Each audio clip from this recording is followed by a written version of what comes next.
emprender algo, muchas veces es algo que tiene que ver con un estudio, otras veces tiene que ver con la construcción de un edificio, con varias cosas puede ser. ¿Qué nos preguntamos? Una de las cosas que nos preguntamos es ¿con qué recursos contamos? ¿Verdad? ¿Con qué recursos contamos? Y así como decía el Señor Jesús, va a ocurrir que si alguno dice tiene que edificar una torre o algo parecido, ¿qué va a hacer? Va a pensar si esos recursos que tiene le alcanzan para lo que tiene que hacer. Y esto está muy relacionado con varias cosas muy importantes de la vida, pero en esta mañana quisiéramos especialmente pensarlo desde un punto de vista espiritual y que tiene que ver con un recurso bastante descuidado que tiene la Iglesia. Y sería un poco la continuación de algo que vimos hace pocos días. Tiene que ver con la oración, ese recurso que gracias al Señor tenemos, pero que tantas veces hemos descuidado.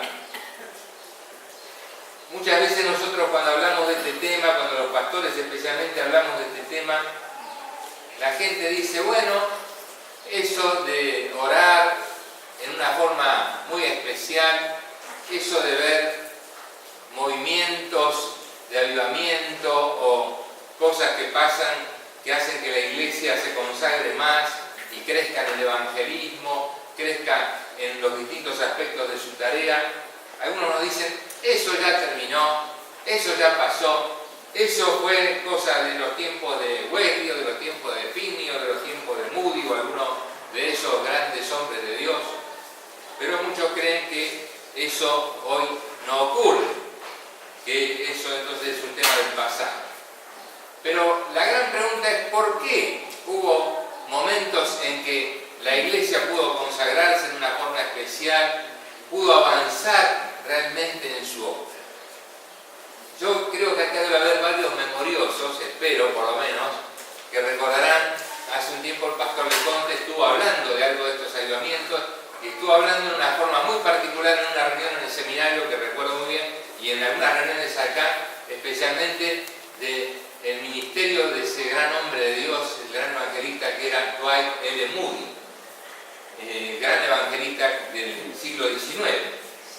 Y si hay memoriosos que por lo menos retienen algo de 2 semanas a esta parte, pero que hay unos cuantos, algunos recordarán que yo hice mención a que un gran líder de la obra en Estados Unidos de aquella época, tuvo alguien que se le acercó y le dijo, mire, usted y yo somos los 2 hombres más importantes de la obra en este país. ¿Se acuerdan que conté eso?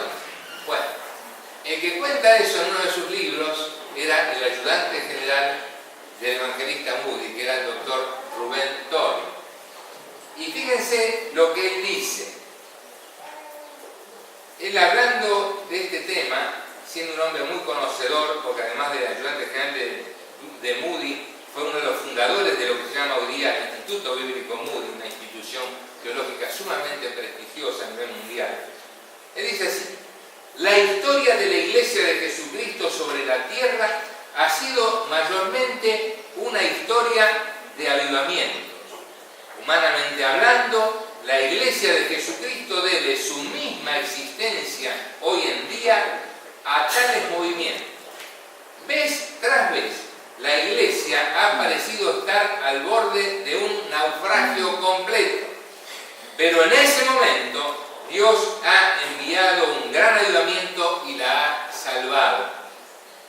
Y si se estudia, dice el doctor Torrey, la historia, se encontrará que cada avivamiento genuino en la Iglesia ha sido el resultado de la oración. Y creo que aquí tendríamos que subrayar esta palabra genuino, porque lamentablemente hemos sido testigos en nuestro país y en otros países estos últimos años de cosas que han querido llamarle avivamiento cuando en realidad no lo son, porque no cumplieron con este requisito de la oración ni de volver a la palabra de Dios. Pero vamos a hablar de lo que realmente dice la Biblia, lo que realmente confirma la historia del cristianismo.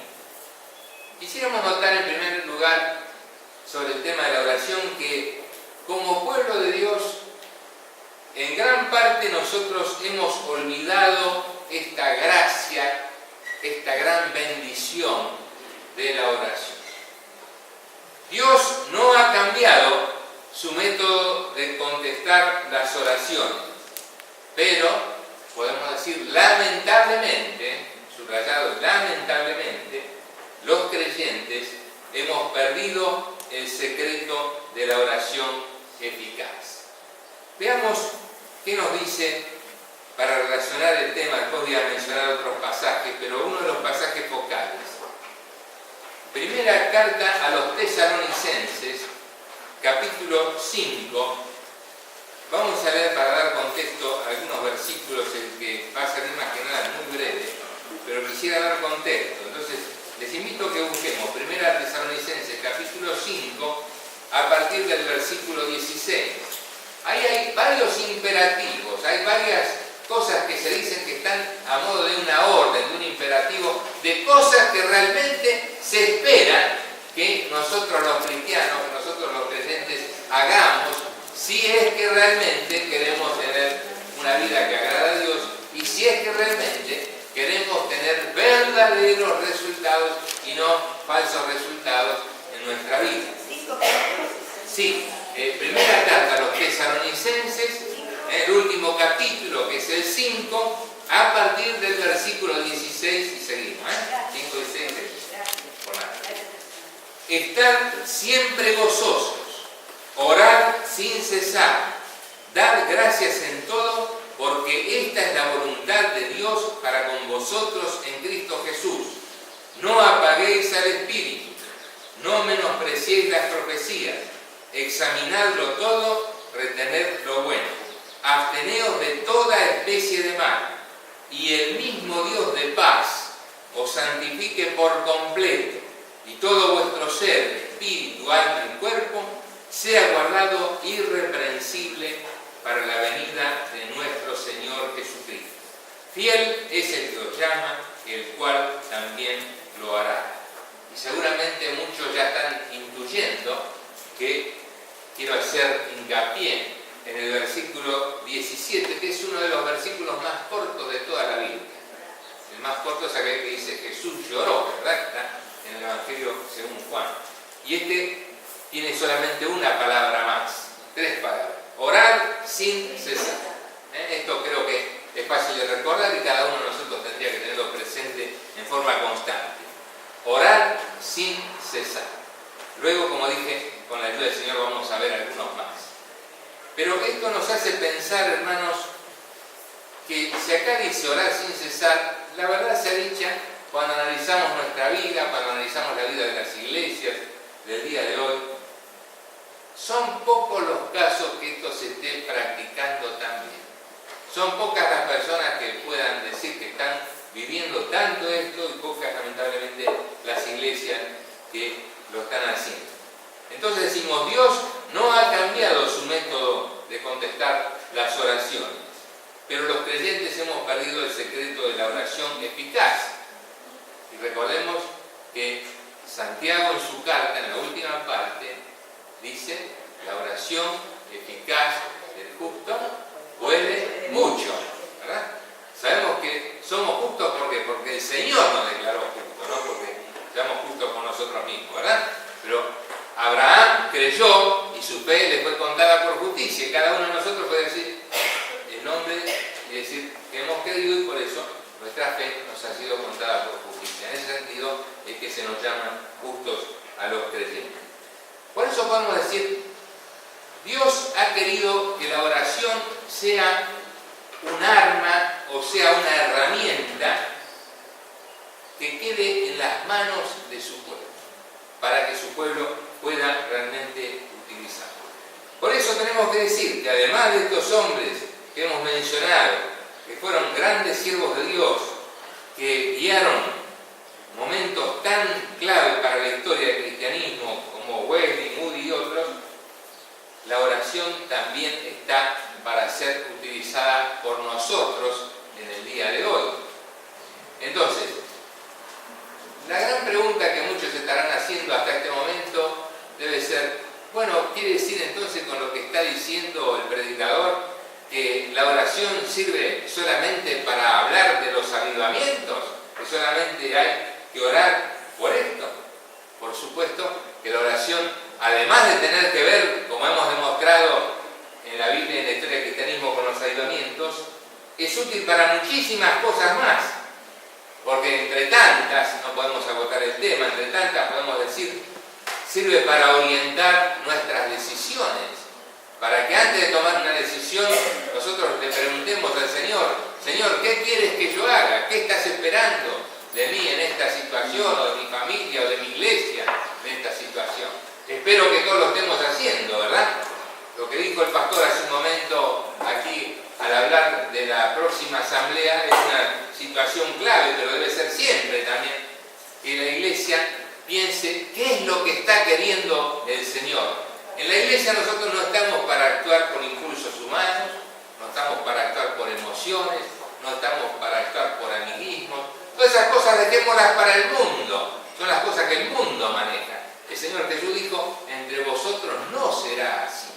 Quiere decir, nosotros tenemos o debemos tener una conducta distintiva. Por eso oramos para pedir que el Señor nos guíe hasta que se cumpla ese momento, como dice el libro de los Hechos de los Apóstoles, que la iglesia sintió realmente la guía del Señor y pudo decir, pareció bien al Espíritu Santo y a nosotros. Porque si nos parece bien a nosotros y no le parece bien al Espíritu Santo, no quiero ni siquiera imaginar las consecuencias cuáles son, en cualquier tema que sea, personal, familiar, de la iglesia, lo que fuere. Pobres de nosotros los cristianos si queremos actuar por nosotros mismos. Entonces, entre otras cosas, sirve la oración para orientar nuestras decisiones. Y tengo que decir aquí, a veces uno ha escuchado algo que es una distorsión, quizá muy bien intencionada, pero es una distorsión. Hay personas que a veces no han querido mencionar algún tema personal o de su familia, cuando han dicho que eso es egoísmo. No creo que sea así. Si estamos pidiendo algo que es legítimo, de acuerdo con la palabra de Dios, no creo que eso sea egoísmo. Otros dicen, no voy a pedir por algo material porque tengo que pedir solo por lo espiritual. No creo que sea así, porque esa división tan grande de material y espiritual me suena más a cosa de la Iglesia Católica en la época de la Edad Media que a una enseñanza de la Biblia. El Señor Jesucristo, si analizamos sus sermones, habló muchísimo de las cosas materiales y nos dijo cómo tenemos que actuar. Entonces, pedimos al Señor que oriente nuestras decisiones. Entendemos que la oración no solamente es útil para las cosas espirituales, sino también para las materiales. Y qué interesante, me encanta esta expresión del salmista. Ella sabe que yo soy un gran admirador de los salmos, ¿verdad? Y el Salmo 37:4 dice, deleítate a sí mismo en Jehová y Él te concederá las peticiones de tu corazón. Ahora, no se puede separar una cosa de la otra, ¿no? Porque a veces los creyentes somos muy vivos, entre comillas, para querer llevar las aguas a nuestro molino. Entonces decimos, bueno, el Señor nos va a dar las peticiones de nuestro corazón. Pero ¿qué dice? Primero, deleítate a sí mismo en Jehová. Entonces sí viene la promesa de que el Señor nos va a dar las peticiones de nuestro corazón. Pero si no hacemos lo primero, hermanos, no reclamemos lo segundo. Las promesas del Señor son condicionales. Si no cumplimos con lo que requiere, no pidamos luego resultados, ¿verdad? Y también creo que hay otras expresiones en la Biblia que nos muestran que el Señor está interesado no solamente en lo espiritual, sino en todo. Porque Filipenses, carta tan extraordinaria en el capítulo 4, versículos 6 y 7, dice, por nada estéis afanosos, sino sean conocidas vuestras peticiones delante de Dios en toda oración y ruego, con acción de gracias. Y la paz de Dios, que sobrepasa todo entendimiento, guardará vuestros corazones y vuestros pensamientos en Cristo Jesús. Extraordinario, realmente creo que todo cristiano tiene que saber de memoria estos versículos, pues son realmente una enorme bendición para todos nosotros. Está diciendo entonces ¿qué? Que el Señor suplirá nuestras necesidades. Quizá ahora tendría que decir yo como los que venden en el tren, ¿no? Por si esto fuera poco, hay otra expresión muy puntual todavía, aquí cerquita en este mismo capítulo 4 de Filipenses. Y vamos entonces al versículo 19. La hemos tenido, recordará el pastor y la esposa, entre otros la hemos tenido en nuestro seminario en el lugar de oración, esta expresión, ¿no es cierto? Que dice: mi Dios pues suplirá todo lo que os falta conforme a sus riquezas en gloria en Cristo Jesús. ¡Qué extraordinario! El apóstol Pablo estaba reconociendo esto. Mi Dios pues suplirá todo lo que os falta conforme a sus riquezas en gloria en Cristo Jesús. Y acá no hay ninguna cláusula, ninguna nota aclaratoria que diga que esto está referido solo a cosas espirituales. Es muchísimo más amplio.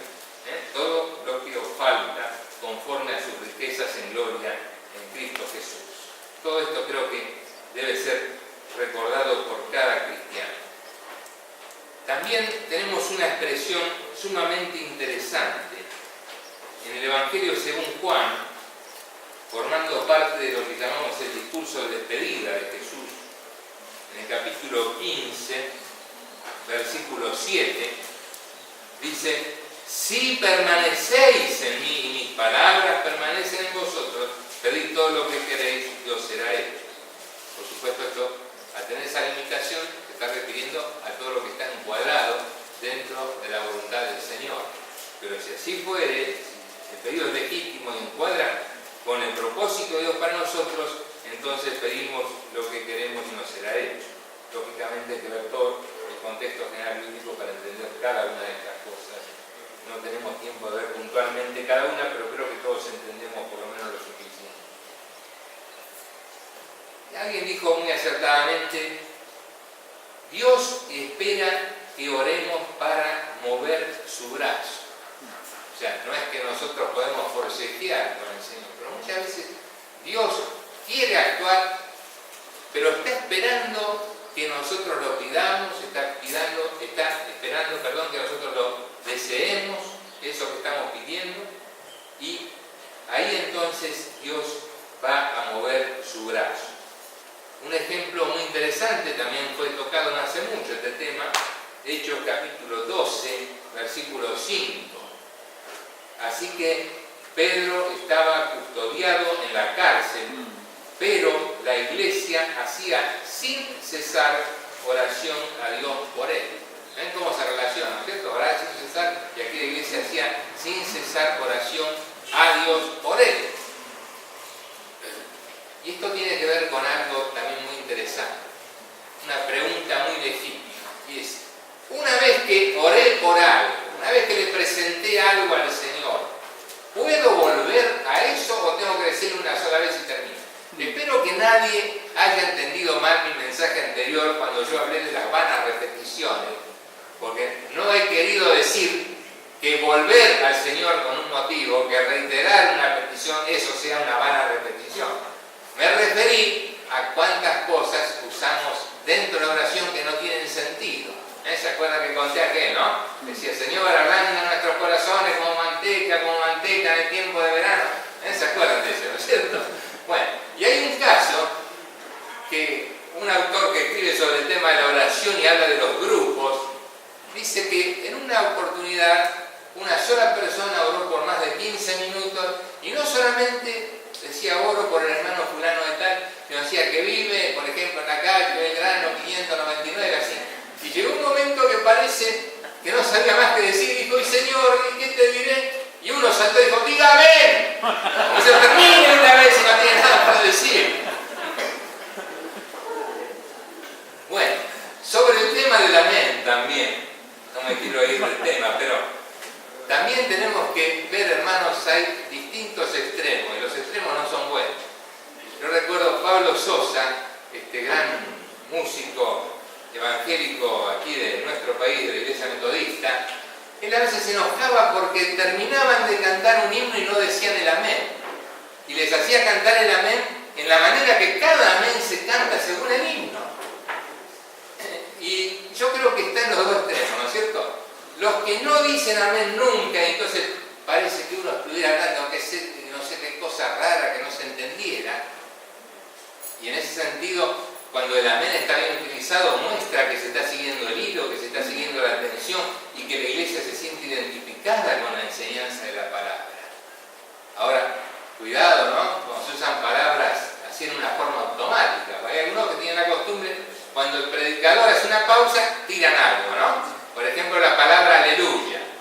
Entonces, en una ciudad que la hermana Raquel y yo conocemos muy bien, el predicador que estaba ahí en la plaza venía muy embalado y dijo: porque todos los pecadores que no se arrepientan se irán al infierno. ¡Satanás, aleluya!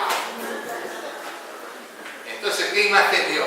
Parecía que se estaban alegrando de que los predicadores, los pecadores que no se arrepientan se irán al infierno. Porque la alargaron así, con un mecanismo automático en cada pausa del predicador. Espero que eso no nos pase. Entonces, usemos bien las palabras. Y me parece la palabra amén, como está bien utilizada, es muy importante. Bueno, hemos notado entonces que la iglesia a veces olvida esta gracia. Quisiera que notemos también que no solamente tenemos que recordar esta gracia o bendición de la oración, sino que el estudio de la Biblia, el estudio de la palabra y la oración van de la mano. Leer la Biblia motiva la oración. Leer la Biblia motiva la oración. Hemos visto las exhortaciones, ¿no es cierto?, que hay a la oración. Y a la vez nos inspira confianza en la respuesta que esperamos de Dios. Nos inspira confianza en la respuesta que esperamos de Dios. Como dijimos alguna vez, nos preguntamos sobre nuestra fe y a veces le pedimos al Señor que nos dé fe, pero tenemos que recordar, como muy bien dice el pastor Adrián Roger, ¿no? ¿Queremos tener más fe? ¿Cuál es el consejo? Él dice: zambúllase en la Biblia, zambúllase en las Escrituras, dice el pastor Roger, porque lógicamente, si la Biblia dice que la fe es por el oír y el oír por la palabra de Dios, entonces, en la medida que lo más esté en lo que la Biblia dice, mi fe crecerá, mi fe se fortalecerá, mi fe aumentará. Entonces, leer la Biblia motiva la oración y a la vez inspira confianza en la respuesta de Dios. También podemos decir, hermanos, que no se puede mantener una comunión real, una comunión feliz con el Señor, a menos que leamos su palabra. No creo que si alguno de nosotros deja de leer la palabra, de estudiar la palabra, puede decir que se siente muy en comunión con el Señor. Entonces, esto también es muy importante para que cada uno de nosotros forme hábitos sanos y busque un tiempo. Cada uno, según sus condiciones, sus posibilidades, buscará un tiempo. Generalmente, como algunos autores dicen, en la medida posible es mejor que sean las primeras horas en que nos sentimos con más fuerza, con más capacidad para discernir, que en aquellas horas que ya estamos muy cansados, muy exhaustos. Pero bueno, de una forma u otra, espero que lo hagamos, que busquemos tiempo, cada día un rato, para orar y para estudiar la palabra. Entonces, en estas épocas, lamentablemente muy poco se ora por algunas cosas. Entre otras, vamos a mencionar, muy poco se ora por los pastores y predicadores. Estaba contando en la clase, ¿no?, lo que decía el pastor Spurgeon, este gran hombre de Dios, que Dios usó para producir tan grandes avivamientos. Y él, en un momento dado, le dijo a su iglesia: miren, si ustedes dejan de orar por mí, avísenme, porque ese será el momento en que voy a dejar de predicar. Qué impactante, ¿no es cierto? Un hombre de Dios como Spurgeon llegó a decir esto. Y creo que las iglesias muchas veces no somos lo suficientemente conscientes de cómo debemos orar por los predicadores, los pastores, los misioneros, todas las personas que están al frente de la obra. Y entonces, en cada iglesia, en cada obra misionera, en cada lugar que se predica la palabra, ¿qué debemos hacer? Debemos pedir a Dios que Él se ocupe de resolver los problemas que pueda haber y que Él se ocupe de dar progreso a la obra. Si no hacemos esto, lamentablemente muchas veces no vamos a ver el progreso o los resultados que esperaríamos. Y una tercera cosa muy importante. Ya hemos hablado de que hay una gracia, una bendición de la oración, que el estudio de la Biblia y la oración van de la mano. Y ahora quisiera que pensemos en algo también muy importante, que muchas veces nos preguntamos sobre esto. Y es, ¿qué hacer para obtener resultados? Mucha gente dice, bueno, pero yo oro y no pasa nada, ¿no? Oro y no pasa nada. Y creo que acá, como el hermano Eggleston, un hermano que ha escrito un libro muy interesante sobre este tema, señala, hay dos cosas que podríamos decir que son dos condiciones o dos requisitos muy esenciales. En primer lugar, él dice, a menos que uno sea un cristiano nacido de nuevo, no se halla en el terreno de la oración. El pastor Adrián Rogera, que cité hace un ratito sobre este tema, solía decir que lo lamentable en el día de hoy es que muchas iglesias están llenas de paganos que no han nacido de nuevo, pero se han bautizado y creen que están yendo rumbo al cielo. Pero evidentemente todo aquel que no haya nacido de nuevo, que no haya tenido un verdadero encuentro con el Señor, por mucho que vaya a la iglesia todos los domingos de su vida, no será salvo y por lo tanto no está en el terreno de la oración o en el ámbito de la oración. Quiere decir, esto es importantísimo, esto tenemos que verlo a la luz de la enseñanza del Señor Jesús en Juan capítulo 3, lo que el Señor le dijo a Nicodemo, este hombre destacado, maestro de Israel, y era que si uno no nació de arriba, no nació de nuevo, no entrará en el reino de Dios o el reino de los cielos. Bueno, si no tengo la experiencia de encuentro con el Señor, no estoy en el terreno de la oración. Por eso, cada uno de nosotros debe analizar su vida, y si hay alguien que no está seguro de haber tenido su encuentro con el Señor, su experiencia de nuevo nacimiento, tiene que trabajar con esto hasta que realmente esté seguro de que es un cristiano verdadero, que ha tenido su experiencia de encuentro con el Señor. Si nunca recibiste a Cristo como tu Salvador personal, entonces no puedes esperar respuesta a tu oración, dice el hermano Eggleston. El segundo requisito, muy relacionado con esto, y estamos hablando de los requisitos para obtener resultados, es que no debe haber pecado sin confesar en nuestra vida.